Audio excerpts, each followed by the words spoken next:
మొన్నటి పార్లమెంట్ ఎన్నికలలో భారతీయ జనతా పార్టీకి బాగా దెబ్బ తగిలినటువంటిది ఉత్తరప్రదేశ్, మహారాష్ట్ర.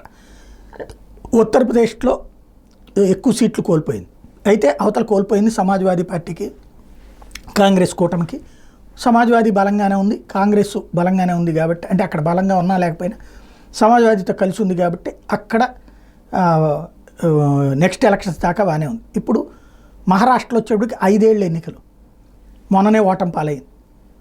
అంతకుముందే పార్లమెంట్ ఎన్నికలు 6 నెలల ముందు జరిగినటువంటి పార్లమెంట్ ఎన్నికల్లో ఘన విజయం ఓ రకంగా కూటమిది, మహాగఠబంధన్ది. ఇప్పుడు అందులో ఉన్నటువంటి ఉద్ధవ్ థాకరే శివసేనకు సంబంధించినటువంటి ఎంపీలు, అట్లాగే ఎన్సీపీ శరద్ పవార్కి సంబంధించినటువంటి నీలేష్ లంకే లాంటి వాళ్ళు, అట్లాగే ఎమ్మెల్యే రోహిత్ లాంటి వాళ్ళు తాజాగా కీలకమైనటువంటి స్టేట్మెంట్లు ఇవ్వడం. ఒకళ్ళేమో మోడీని కలవటం, రెండో బ్యాచీనేమో త్వరలో ఒక శుభవార్త వింటారు అంటాం.